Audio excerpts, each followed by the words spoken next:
अस्सलाम वालेकुम। 6 क्लास हम साइंस का चैप्टर पढ़ रहे हैं, the living things and the environment, जिंदा चीज़ें और उनका माहौल। हमने लिविंग थिंग्स के इन्वायरमेंट को डिस्कस कर लिया था, बायोटिक और एबायोटिक इन्वायरमेंट को हमने डिस्कस किया। फिर हमने कल हैबिटेट्स को डिस्कस किया। हैबिटेट क्या होता है? किसी चीज़ के रहने की जगह को या उसके होम एरिया को हम उसका क्या कहते हैं? हैबिटेट कहते हैं। आज हमने क्या डिस्कस करना है? उसके सिर्फ फिज़िकल इन्वायरमेंट को, ठीक है, सिर्फ फिज़िकल इन्वायरमेंट को, एबायोटिक इन्वायरमेंट को आज हमने डिस्कस करना है। तो ये आपका टॉपिक जो है बहुत इजी सा और बहुत इंटरेस्टिंग सा है, ठीक है। डिस्कस करते हैं इसको। The physical environment, physical environment के अंदर क्या क्या चीज़ें आ जाती हैं, ठीक है। एबायोटिक, फिज़िकल या नॉन लिविंग इन्वायरमेंट, बेजान माहौल को हम डिस्कस करने जा रहे हैं। उसके अंदर क्या क्या चीज़ें शामिल हैं? सबसे पहले क्लाइमेट है, आबो हवा, ठीक है। हमारे इर्द गिर्द जो है हमारा माहौल है, हमारे ज़िंदगी गुजारने के तरीके पर असरअंदाज होता है। उसमें क्लाइमेट, हमारी आबो हवा भी शामिल है, ठीक है। आबो हवा जो है वो हमारी ज़िंदगी पर बहुत गहरा असर रखती है, ठीक है।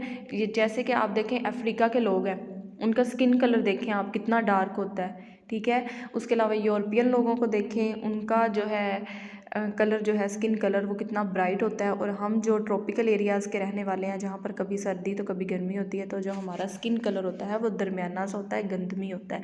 ऐसा क्यों होता है? ये आबो हवा के फ़र्क की वजह से होता है। अफ्रीका के जो लोग हैं ना, वहाँ पर बहुत ज़्यादा सूरज की शुआएँ जो है ना वो तेज़ पड़ती हैं। तो वहाँ पर क्या है, सूरज की रोशनी जब इतनी तेज़ सूरज की रोशनी स्किन के ऊपर पड़ती है डायरेक्ट, तो उससे स्किन को बहुत नुकसान हो सकता है, बहुत सारी बीमारियाँ लगती हैं। तो हमारी स्किन के अंदर ना एक ग्लैंड्स होते हैं, कुछ मेलानिन पिगमेंट खारिज करते हैं। वो मेलानिन पिगमेंट जो होता है ना, वो कलर को ब्लैक कर देता है, लेकिन हमारी स्किन को सूरज की शुआओं से बचा लेता है, ठीक है। इसी वजह से तो जब हम धूप में निकलते हैं तो हमारा स्किन कलर डार्क होना शुरू हो जाता है, ब्लैक होना शुरू हो जाता है। क्यों? क्योंकि सूरज की रोशनी से हमें तहफ़्फ़ुज़ मिल रहा होता है, हमें प्रोटेक्शन मिल रही होती है। वो जो ब्लैक कलर हो रहा होता है ना, हम तो उससे बड़े चिढ़ रहे होते हैं कि जी हमारा कलर ब्लैक हो गया, लेकिन असल में वो ब्लैक कलर हमें सूरज की सन की हार्मफुल रेडिएशन से जो है हमें प्रोटेक्ट कर रहा होता है, हमारी स्किन को बचा रहा होता है, ताकि हमें सूरज की जो अल्ट्रावायलेट रेडिएशंस हैं वो हमारी स्किन को बहुत ज़्यादा नुकसान ना पहुँचाएँ, ठीक है। तो इस तरह से आबो हवा हमारी ज़िंदगियों पर बहुत गहरा असर रखती है। जो यूरोपियन इलाकों में रहने वाले लोग हैं, कनाडा, इंग्लैंड वगैरह को आप ले लें, तो ये जो है इनका स्किन कलर इतना ब्राइट सा इसलिए होता है क्योंकि वहाँ पर तो ज़्यादातर सर्दी रहती है, सूरज की रोशनी इतनी ज़्यादा डायरेक्ट नहीं पहुँचती, तो उनकी स्किन में जो है मेलानिन पिगमेंट की इतनी ज़रूरत नहीं होती। हमारा जो ट्रॉपिकल रीजन्स में, हम मैदानी इलाकों में जो लोग रहते हैं, इंडिया, पाकिस्तान हो गया, एशियन लोग जो हैं, इनका स्किन कलर जो है वो इतना डार्क नहीं होता, इतना ब्राइट भी नहीं होता, क्योंकि हमारे कभी सर्दी रहती है वो भी शदीद होती है और गर्मी होती है तो वो भी शदीद होती है, ठीक है। तो इस तरह से क्लाइमेट हमारी ज़िंदगी पर असरअंदाज होती है। इसको पढ़ते हैं क्लाइमेट को। The climate is very important, आबो हवा बहुत अहम होती है इन फिज़िकल इन्वायरमेंट, फिज़िकल इन्वायरमेंट के अंदर, ऑफ अ प्लेस, किसी भी जगह के, ठीक है, किसी भी जगह की आबो हवा वहाँ पर रहने वाले लोगों के लिए, वहाँ पर रह पाए जाने वाले पौधों के लिए बहुत अहम होती है। सम प्लेसेस आर होटर, कुछ जगह जो होती हैं वो ज़्यादा गर्म होती हैं। वेटर, गीली होती हैं, वेट गीला होता है तो वेटर ज़्यादा गीले को कहते हैं, ठीक है।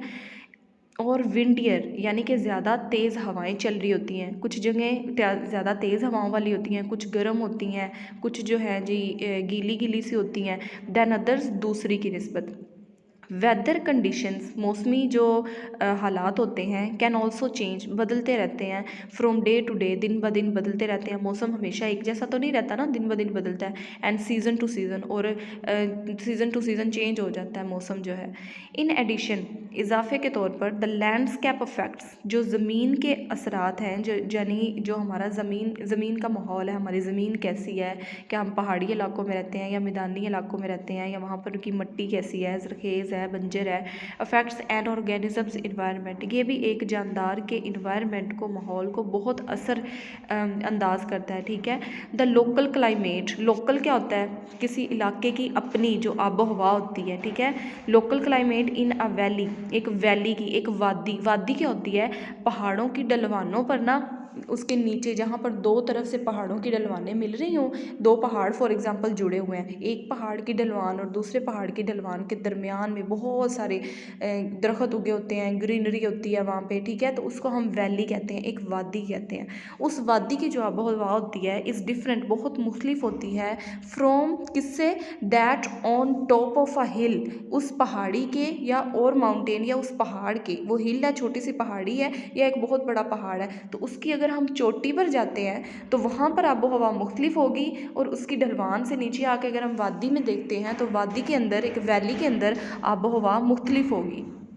South facing slopes, south facing, south किसको कहते हैं, जनूब, अगर जनूब की तरफ फेसिंग यानी उसका मुंह अगर जनूब की तरफ है, किसका, स्लोप्स का, ढलवान का, अगर पहाड़ की ढलवान का जो फेस है वो साउथ की तरफ है तो क्या होगा, आर जनरली सनियर, सनियर यानी कि सूरज वाली होती हैं, वहाँ पर सूरज की आवाज़ मतलब कि लाइट जो रोशनी है वो ज़्यादा पड़ रही होती है, एंड वार्मर और ज़्यादा गर्म होती हैं than north facing slope, north facing slope यानी जनूब की तरफ जिनका शुमाल की तरफ मुँह होता है, ठीक है, साउथ जनूब को और नॉर्थ शुमाल को कह रहे हैं हम, तो नॉर्थ फेसिंग स्लोप्स जो होती हैं जिनका मुँह शुमाल की तरफ होता है उनकी तरफ जो है वो सूरज की रोशनी और हीट कम पहुंच रही होती है, तो वो कम गर्म होती हैं, ठीक है।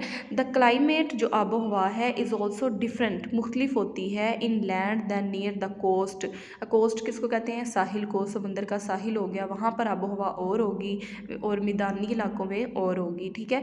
तो बताने का मकसद ये है कि जो ये जो आबो हवा है ये मुख्तलिफ जगहों पर मुख्तलिफ होती है, तो मुख्तलिफ आबो हवा में मुख्तलिफ किस्म के जानदार पाए जाते हैं। इस तरह नहीं होता कि हर जगह पर एक जैसे पौधे उग रहे हैं, हर जगह पर एक जैसे जानदार पाए जा रहे हैं, नहीं, हर जानदार अपनी नेचर में जो है मुख्तलिफ क्लाइमेट में रहना चाहता है, मुख्तलिफ क्लाइमेट में रह सकता है, ठीक है। तो मुख्तलिफ जगहों पर जैसी आबो हवा होगी वहाँ पर वैसे ही जानदार पाए जाएंगे। नेक्स्ट बात करते हैं सोइल की, मिट्टी की। The type of soil, soil की काफ़ी किस्में होती हैं, तो वो कह रहे हैं मिट्टी की जो किस्म है अफेक्ट्स, असर डालती है विच काइंड्स ऑफ प्लांट्स, के किस किस्म के पौधे, एंड हैंस विच एनिमल, और किस तरह के जानवर जो है live in a certain area, एक ख़ास एरिया में, एक ख़ास जगह में रहेंगे, ठीक है। किस चीज़ पर भी डिपेंड कर रहा है, ज़मीन की, वो जो सॉइल है उसकी काइंड पर भी डिपेंड कर रहा है कि वहाँ के पर किस किस्म के पौधे पाए जाएंगे।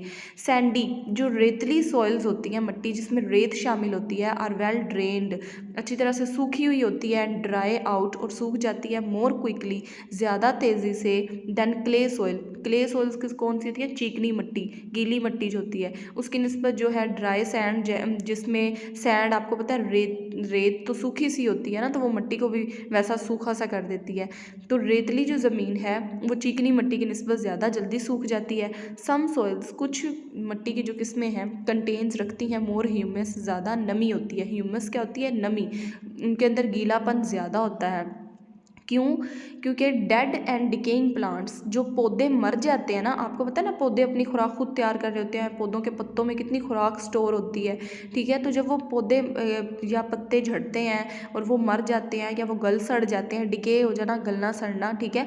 प्लांट्स आर एनिमल मैटर, और एनिमल्स का जो मैटर है, एनिमल्स का जो फाजल मादे होते हैं या खुद कोई एनिमल मर जाता है तो जब उनकी बॉडी ज़मीन के मिट्टी के नीचे दब जाती है तो वो क्या, कहाँ जाती है, वो डिकम्पोज हो जाती है, उनकी बॉडी में जितने भी मिनरल्स, जितने भी मटेरियल्स होते हैं जिनकी ज़मीन को ज़रूरत होती है वो उसका हिस्सा बन जाते हैं ज़मीन का, ठीक है। उनकी बॉडी बिल्कुल डिकम्पोज हो जाती है, ख़त्म हो जाती है, और उसकी बॉडी के जो ज़रूरी न्यूट्रिएंट्स होते हैं वो ज़मीन के अंदर मिल जाते हैं, तो ज़मीन को फ़ायदा देते हैं, ठीक है।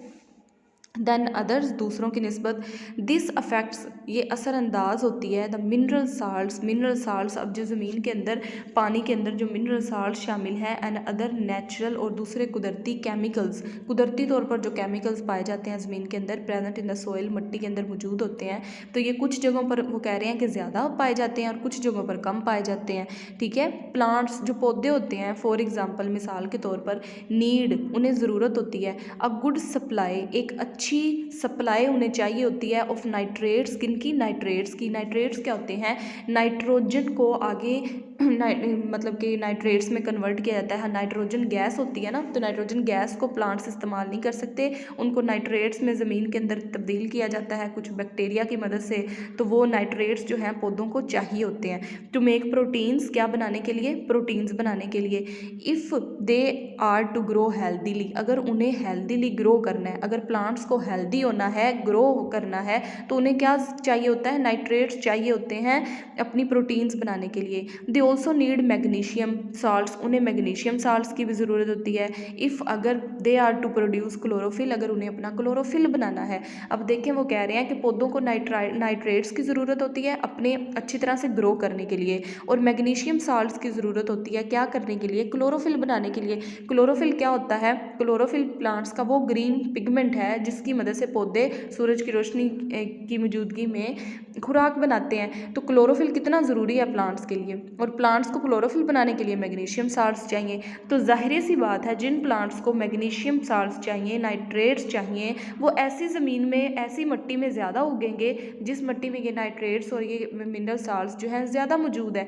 ठीक है, बताने की बात वो यही है कि सॉइल के अंदर किस किस्म के मादे पाए जाते हैं, किस किस्म के मिनरल साल्ट्स पाए जाते हैं, ये चीज़ असरअंदाज होती है कि वहाँ पर किस किस्म के पौधे पाए जाएंगे। ठीक है, लाइट नेक्स्ट आ जाती है। लाइट कैसे असरअंदाज होती है कि ये हमारा फिज़िकल इन्वायरमेंट का बहुत इंपॉर्टेंट पार्ट है light. As we have seen, जैसा कि हम देख चुके हैं, ऑल ग्रीन प्लांट्स के तमाम ग्रीन प्लांट्स जो होते हैं इस्तेमाल करते हैं सनलाइट, सूरज की रोशनी, एनर्जी, सूरज की रोशनी से एनर्जी लेते हैं टू प्रोड्यूस देयर फूड, अपनी खुराक बनाने के लिए। आपको बहुत दफ़ा मैं बता चुकी हूँ कि पौधों को अपनी खुराक बनाने के लिए सूरज की रोशनी की ज़रूरत होती है, और पौधों से ही तमाम के तमाम इंसान, जानवर खुराक हासिल कर रहे हैं। ठीक है, बेसिकली दुनिया के अंदर प्रोड्यूसर्स कौन है, असल में खुराक बना कौन रहे हैं, वो पौधे ही हैं, और पौधों को सूरज की रोशनी की ज़रूरत है। तो अब आप खुद सोचें कि सूरज की रोशनी कितना इंपॉर्टेंट इन्वायरमेंट हुआ, कितना इंपॉर्टेंट फिजिकल इन्वायरमेंट हुआ कि अगर ये नहीं है तो पौधे नहीं है, और पौधे नहीं है तो एनिमल्स को फूड नहीं मिलेगी। ठीक है, तो लाइफ जो है वो पूरी डिपेंड कर रही है लाइट के ऊपर। एनिमल्स, जैसे कि जानवर, and other groups of organisms, जानदारों के दूसरे जो ग्रुप्स हैं, डिपेंड अपॉन, किस पर इन्हसार कर रहे हैं, प्लांट्स पर। किस चीज़ के लिए, फॉर फूड, खुराक के लिए। हर जानवर, वही बात जो भी मैंने आपको बताई वही लिखी हुई है कि जानवर जो हैं उन्हें खुराक हासिल करने के लिए पौधों की ज़रूरत होती है। दे आर ऑल्सो डिपेंडेंट, वो इन्हसार करते हैं ऑन सनलाइट, सूरज की रोशनी पर, फॉर सर्वाइवल, ज़िंदगी गुजारने के लिए। सूरज की रोशनी नहीं है तो हमें नज़र ही नहीं आएगा। ठीक है, उसके अलावा हमें धूप नहीं मिलेगी तो हमारी बॉडी में विटामिन डी नहीं पैदा होगा, और बहुत सारी चीज़ों के लिए हमें सूरज की रोशनी की ज़रूरत होती है। ट्रीज़, जो दरख्त होते हैं इन अ फॉरेस्ट, एक जंगल के अंदर, जंगल घना होता है ना, तो दरख्त पास पास उग जाते हैं एक दूसरे के ऊपर, उनकी छाँव आ रही होती है, तो इस वजह से उन्हें सूरज की रोशनी नहीं मिल पाती। तो वो जंगल के अंदर दरख्त क्या करते हैं, लंबाई तक उगते हैं, ग्रोस टॉल, ज़्यादा लंबे उगते हैं, टू रीच द लाइट, रोशनी तक पहुँचने के लिए, विच दे नीड, जिसकी उन्हें ज़रूरत होती है, फॉर फोटोसेंथिसिस के लिए। फोटोसेंथिसिस क्या है, सूरज की रोशनी को इस्तेमाल करके खुराक बनाने का जो अमल है। ठीक है, एंड ग्रोथ, और अपनी ग्रोथ के लिए। मोजिस एंड फंस, ये दो पौधों की किस्में हैं, इनकी मैं आपको पिक्चर्स सेंड कर दूंगी, एक्सप्लेन भी कर देती हूँ। फंस जो होते हैं इनकी जो, ये ना मोजिस और फंस दोनों कुछ इंचेस तक ग्रो करते हैं, छोटे छोटे से पौधे होते हैं।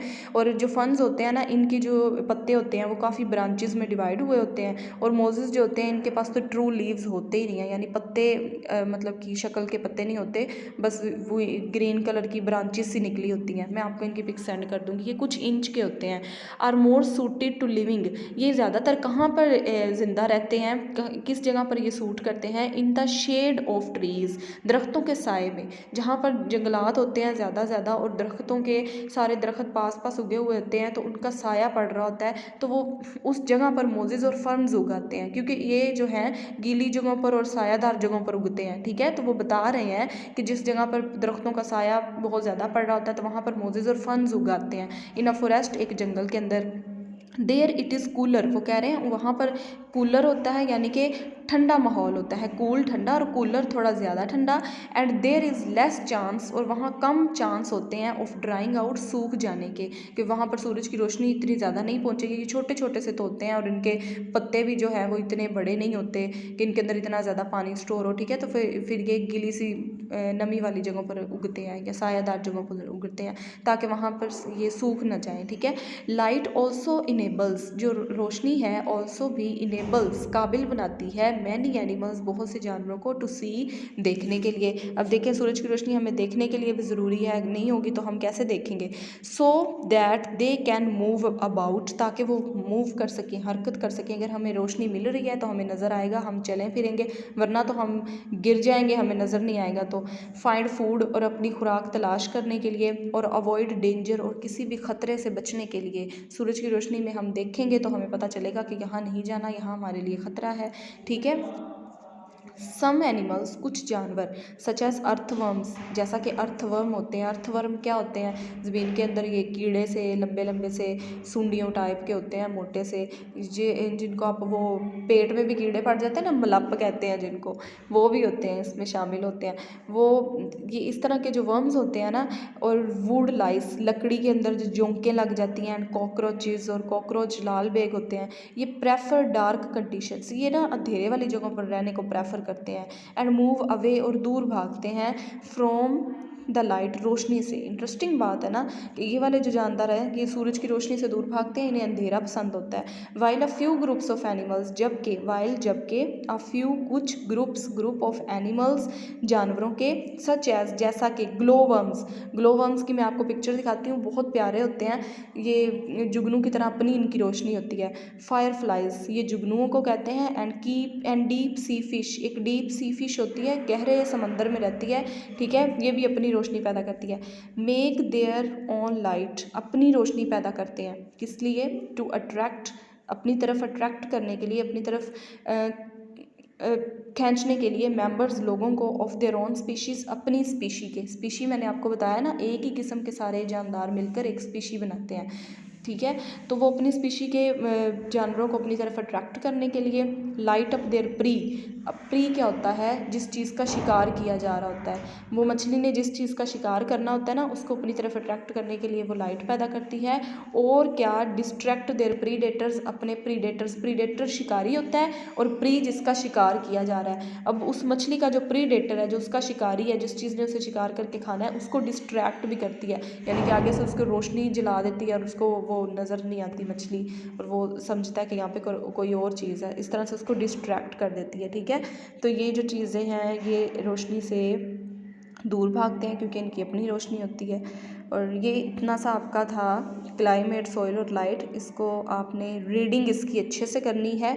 आपको पता होना चाहिए कि क्लाइमेट हमारे लिए क्यों ज़रूरी है, सॉइल क्यों इतनी इम्पोर्टेंट फिज़िकल इन्वायरमेंट है हमारा, और लाइट क्यों हमारा इतना इम्पोर्टेंट फिज़िकल इन्वायरमेंट है। अगर किसी बात की समझ नहीं आया, आप मुझे इनबॉक्स करके डिस्कस कर लीजिए।